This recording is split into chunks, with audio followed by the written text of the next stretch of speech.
4 ದಿನದ ಹಿಂದೆಗಡೆ ಒಂದು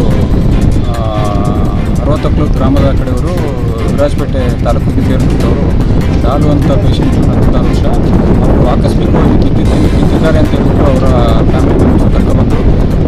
ಅವರಿಗೆ ಅಡ್ಮಿಷನ್ ಮಾಡಿಕೊಂಡು ಪರೀಕ್ಷೆ ಮಾಡಿದಾಗ ತೀವ್ರತರವಾದ ತಲೆಗೆ ಪೆಟ್ಟಾಗಿತ್ತು, ರಕ್ತಸ್ರಾವವಾಗಿತ್ತು ಬ್ರೈನಲ್ಲಿ. ಸೊ ಅದರಿಂದ ಅವರು ಬ್ರೈನ್ ಡೆತ್ ಆಗೋ ಎಲ್ಲ ಲಕ್ಷಣಗಳು ಕಂಡು ಬಂದಿದ್ದರಿಂದ ನಮ್ಮ ಟೀಮು ಮತ್ತು ನಮ್ಮ ಅನಸ್ತೇಷಿಯಾ ವಿಭಾಗದಲ್ಲಿ ನೋಡ್ಕೊಳ್ತಾ ಇದ್ದಂಥ ಡಾಕ್ಟರ್ ಮುಗಿಸಿದವರು ಮತ್ತು ನಮ್ಮ ಡಿವಿಷನ್ ಡೈರೆಕ್ಟರ್ ಮತ್ತು MS ಅವರ ಸಹಭಾಗಿಗಳೊಂದಿಗೆ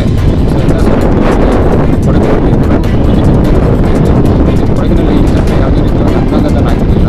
ಸೊ ಅದನ್ನು ಮಾಡಿದ್ರೆ ಜನಗಳಿಗೆ ತುಂಬ ಅನುಕೂಲ ಆಗುತ್ತೆ, ಜನಗಳಿಗೆ ಇದರಿಂದ ಮಾಹಿತಿ ಹೋಗುತ್ತೆ. ಜನಗಳು ಅಂಗಾಂಗದಾನ ಮಾಡಿದ್ರೆ ಎಷ್ಟೋ ಜೀವಗಳನ್ನು ಉಳಿಸ್ಬೋದು, ಅದು ಮುಂದುವರ್ತಾರೆ ಅನ್ನೋ ಒಂದು ದೃಷ್ಟಿಯಿಂದ ನಾವು ಅದನ್ನು ಅವರು ಕೂಡ ಒಪ್ಕೊಂಡ್ರು.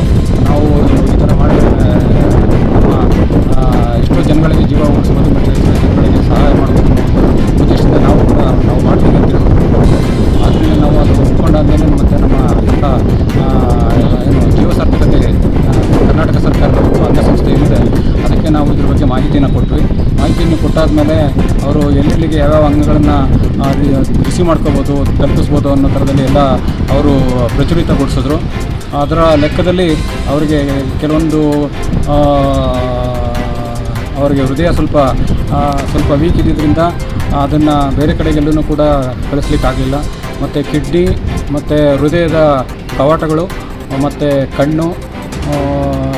ಕಣ್ಣನ್ನು ನಾವು ರಿಟ್ರೈವ್ ಮಾಡಿಕೊಂಡು ಮೈಸೂರಿನಿಂದ ಬಂದಂಥ ವೈದ್ಯಕೀಯ ಟೀಮ್ಗಳು ಅದನ್ನು ತೊಗೊಂಡೋಗಿ ಅದನ್ನು ಕಸಿ ಮಾಡಲಿಕ್ಕೆ ಅದನ್ನು ತೊಗೊಂಡೋಗಿದ್ದಾರೆ. ಸೊ ಇದರಿಂದ ಒಂದು ಕೊಡಗಿನಾದ್ಯಂತ ಪ್ರಪ್ರಥಮ ಬಾರಿಗೆ ಕೊಡಗು ವೈದ್ಯಕೀಯ ವಿಜ್ಞಾನಗಳ ಸಂಸ್ಥೆಯಲ್ಲಿ ಈ ಥರದ ಒಂದು ಅಂಗಾಂಗದಾನದ ಬಗ್ಗೆ ಮಾಡಿದ್ದು ಜನಗಳಿಗೆ ತುಂಬ ಇದ್ರ ಬಗ್ಗೆ ಒಂದು ಮಾಹಿತಿಯನ್ನು ಕೊಟ್ಟು ಜನಗಳಿಗೆ ಇದರಿಂದ ಅಂಗಾಂಗದಾನ ಮುಂದೆ ಬಂದರೆ ಸಮಾಜಕ್ಕೆ ತುಂಬ ಒಳ್ಳೆಯ ಅನುಕೂಲ ಆಗ್ತದೆ. ಇದು ತುಂಬ ಸಹಕಾರಿಯಾಗ್ತದೆ ಅಂತ ಹೇಳ್ಬಿಟ್ಟು ನಾನು ಹೇಳಿ ಬಯಸ್ತೇನೆ. ಎಷ್ಟು ಜನ ಡಾಕ್ಟರ್ಸ್ ಈ ಒಂದು ಟ್ರೀಟ್ಮೆಂಟ್ಲಿ ಇದು ಮಾಡಿದ್ರಿ ಸರ್? ನಾವು 4 ಜನ ಡಾಕ್ಟರ್ಸ್ಗಳು ಮೈಸೂರಿನಿಂದ ಬಂದಿದ್ದರು. ಮತ್ತು ಅದರ ಜೊತೆಗೆ ನಮ್ಮ ಇಲ್ಲಿ ಸರ್ಜರಿ ಡಿಪಾರ್ಟ್ಮೆಂಟಲ್ಲಿ, ಅನಸ್ತೇಷಿಯಾ ಡಿಪಾರ್ಟ್ಮೆಂಟಲ್ಲಿ ಮತ್ತು ನಮ್ಮ ಆಪ್ಥಾಲ್ಮಾಲಜಿ ಡಿಪಾರ್ಟ್ಮೆಂಟಲ್ಲಿ ಈ ಎಲ್ಲ ನಮ್ಮ ವೈದ್ಯಕೀಯ ತಂಡಗಳು ನಾವೆಲ್ಲರೂ ಕೂಡ ಅದಕ್ಕೆ ಸಹಕಾರಿಯಾಗಿ ನಿಂತ್ಕೊಂಡಿದ್ವಿ ನಾವು.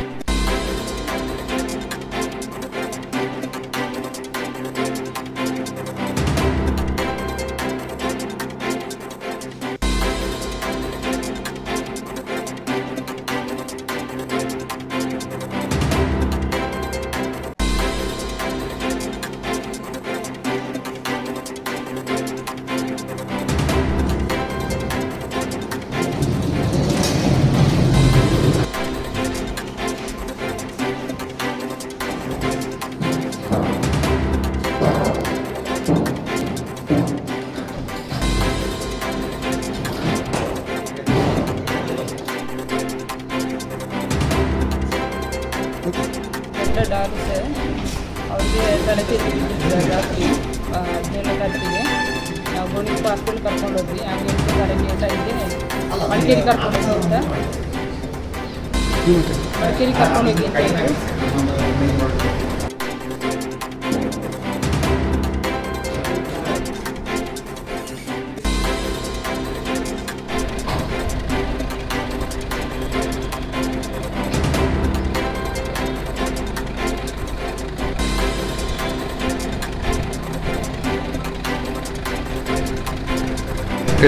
ಗಂಡ ಡಾಲು ಅಂತ ಸರ್ ತಲೆಗೆ ಬಿದ್ದು ರಾತ್ರಿ 15ನೇ ತಾರೀಕು ರಾತ್ರಿ ನಾವು ಗೋಣಿಕೊಪ್ಪ ಹಾಸ್ಪಿಟಲ್ ಕರ್ಕೊಂಡು ಹೋದ್ವಿ.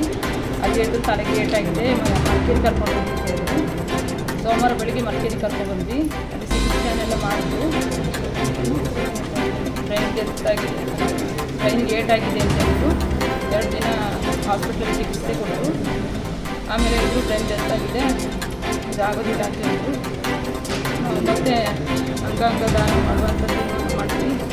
ಇದರಿಂದ 4 ಜನಕ್ಕೆ ಒಳ್ಳೆಯದಾಗುತ್ತಲ್ಲ ಅಂತೇಳಿ. ಈಗ ಏನೇನು ದಾನ ಇದು ಮಾಡಿದ್ರಿ ಮೇಡಮ್?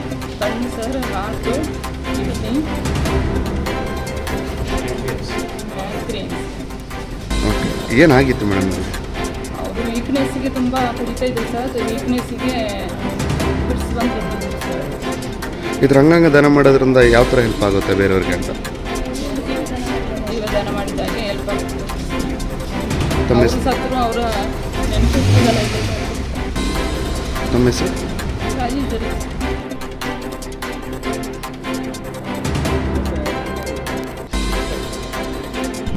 ಓಕೆ ಹೇಳಿ ಸರ್. ಈ ಅಂಗಾಂಗ ದಾನ ಕಾರ್ಯಕ್ರಮ